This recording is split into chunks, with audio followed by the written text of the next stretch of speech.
Hi, I'm Wendy Watson. I'm in the Department of Political Science. I wanted to mention to Patrick that maybe next year we should return to that whole secret-telling thing because just to share a secret, not about me, but for my own safety, I feel like I should tell you all that after we talked about that, my colleague, Professor Cartwright, leaned over and said, "I once shot a man in Reno just to watch him die." So now you all know that, and I feel a lot safer. So when Patrick contacted me about doing this, I really agonized over whether to tell a happy story or a bad story. I don't think it's any secret that I have sort of a love-hate relationship with my job. Most of the time I love it, but I think if you scroll back to exactly 1 week from today, my Facebook status reads simply, "I have made poor life choices." So there are times when this can kind of get me down. But I decided to go with an upbeat story because I think that that's important. And so I want to tell you a story about this last summer. I taught a Maymester class. And I don't know if any of you have ever taught Maymester classes or summer classes, but it's a crapshoot, right? Those are often the worst classes you've ever had. In this case, it was the best class I have ever taught in my entire life. They were amazing, just amazing. And it was an intro class, Intro American Government, which the vast majority of people are there under duress. They have no desire to take this class. It's a state requirement. They hate it. So I did not have a lot of hope going in, and I was very pleasantly surprised. But one of the projects that I do with students is I have them rewrite the Constitution after the zombie apocalypse.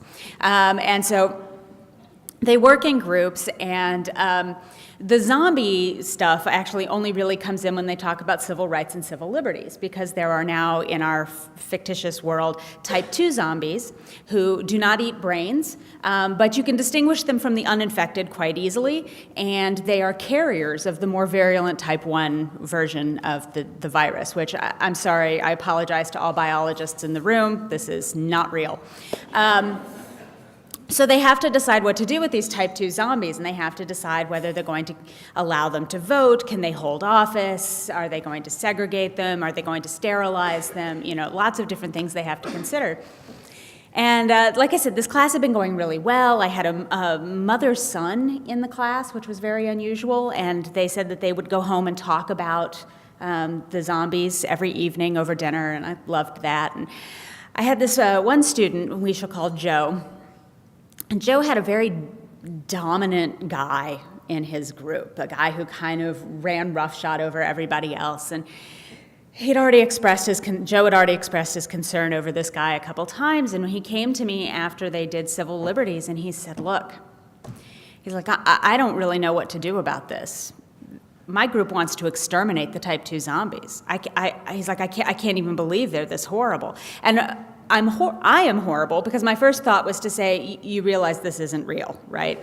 And then I realized, no, like this is good, right? He should be taking this personally. That's the whole point of this, is for him to be taking this personally. And so I said, well, people have different views, and it's important to realize that some people would respond to the situation by wanting to exterminate the zombies. And he's like, yeah. He said, can I ask you a personal question?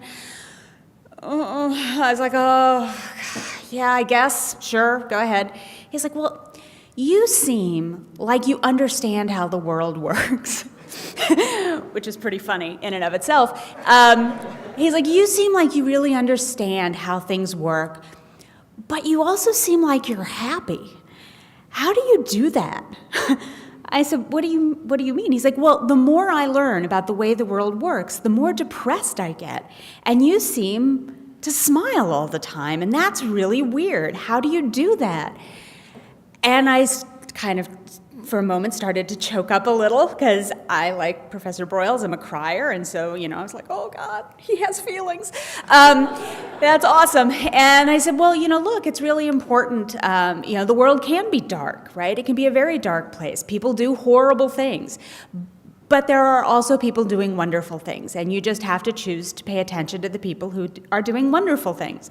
So when I look at your group that wants to exterminate the zombies, I'm focusing on you who is upset that people want to exterminate the zombies. And we spent a lot of time, I swear, half an hour, which in an intro class is an eternity, just the two of us in the room, talking about, how you can be upbeat and how you can sort of approach the world without becoming depressed, and how you can try and make a change, and how it's important to understand how the world works so that you can fix it.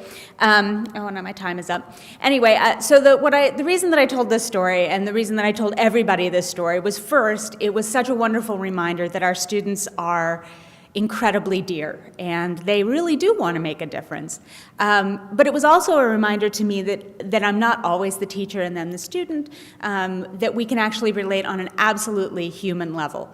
And it was just a beautiful moment, so I thought I would share. So, thank you.